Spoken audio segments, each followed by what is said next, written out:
Masa sih? Halo pemirsa, kembali lagi ke program Masa sih? Program yang akan mengulas informasi ringan yang akan nambah wawasan Anda.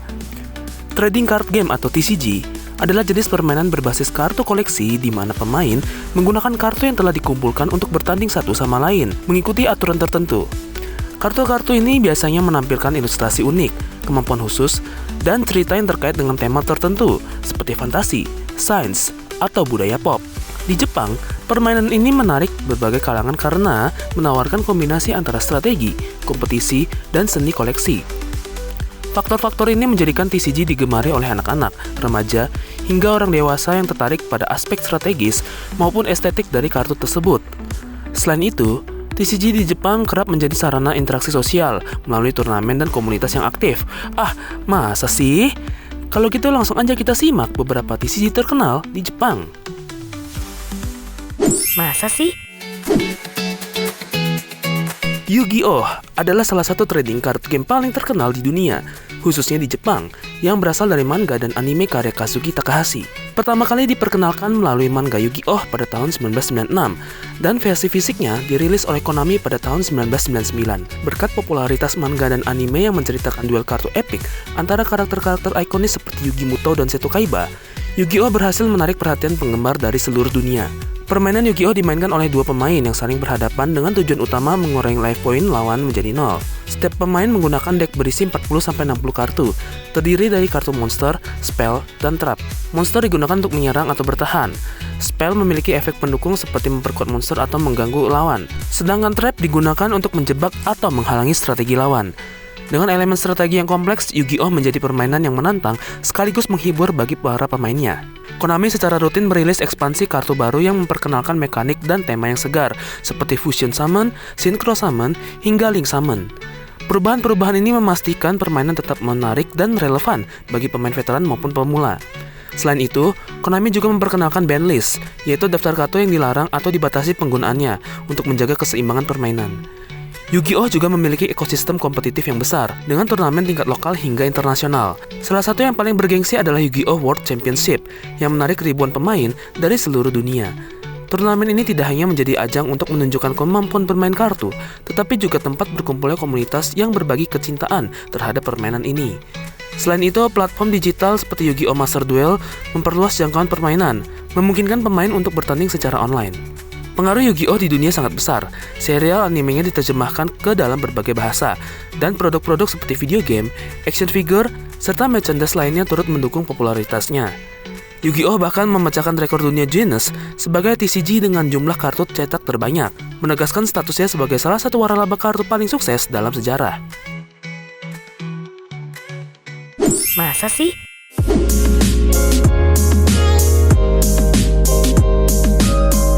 Pokémon Trading Card Game pertama kali dirilis di Jepang pada Oktober 1996 oleh Media Factory berdasarkan seri video game Pokémon buatan Nintendo, Game Freak, dan Creators. Pokémon TCG segera menjadi populer karena menggabungkan elemen-elemen dunia Pokémon yang sudah dikenal penggemar, seperti Pokémon favorit, evolusi, dan pertempuran, dengan mekanisme permainan kartu yang menarik. Popularitas ini diperkuat oleh keberhasilan anime Pokémon yang menampilkan petualangan Ash Ketchum dan Pikachu. Permainan ini dimainkan oleh dua pemain yang masing-masing memiliki deck berisi 60 kartu, terdiri dari kartu Pokémon, kartu energi, dan kartu trainer.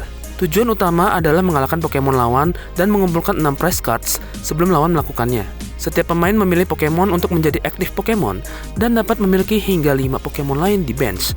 Pemain menggunakan kartu energi untuk mengaktifkan serangan Pokémon dan kartu trainer untuk mendapatkan keuntungan strategis, seperti mencari kartu di deck atau menyembuhkan Pokémon yang terluka. Seiring waktu, Pokémon TCG terus berkembang dengan rilis ekspansi baru yang memperkenalkan Pokémon generasi terbaru, kemampuan khusus, dan mekanik permainan baru. Contohnya adalah X-Cards, GX-Cards, dan yang terbaru V-Star dan Terastal Pokémon. Desain kartu Pokémon yang menarik menambah nilai estetika yang membuatnya diminati baik sebagai permainan maupun sebagai barang koleksi. Kompetisi adalah bagian penting dari Pokémon TCG, dengan turnamen seperti Pokémon World Championships yang diadakan setiap tahun. Turnamen ini menjadi ajang pemain dari seluruh dunia untuk bersaing dan menunjukkan keterampilan mereka. Selain kompetisi fisik, Pokémon TCG juga memiliki versi digital, yaitu Pokémon TCG Online dan Pokémon TCG Live. Permainan ini bukan hanya populer di Jepang, tetapi juga di Amerika Serikat, Eropa, dan negara-negara lain. Pokemon TCG bahkan membantu memperkenalkan Pokemon kepada audiens yang belum mengenal video game atau animenya. Selain itu, kartu Pokemon yang langka, seperti Charizard Holo dari seri pertama, telah menjadi barang koleksi bernilai tinggi di kalangan kolektor. Pokemon TCG terus memikat pemain dari berbagai usia dan latar belakang, menjadikannya salah satu TCG paling berpengaruh hingga hari ini.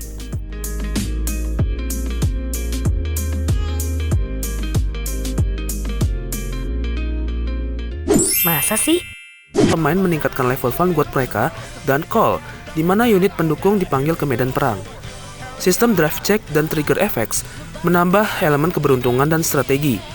Tujuan utama pemain adalah menyerang lawan dan memberikan 6 damage untuk memenangkan permainan. Sejak diluncurkan, Vanguard terus berkembang dengan memperkenalkan seri baru dan mekanik permainan tambahan.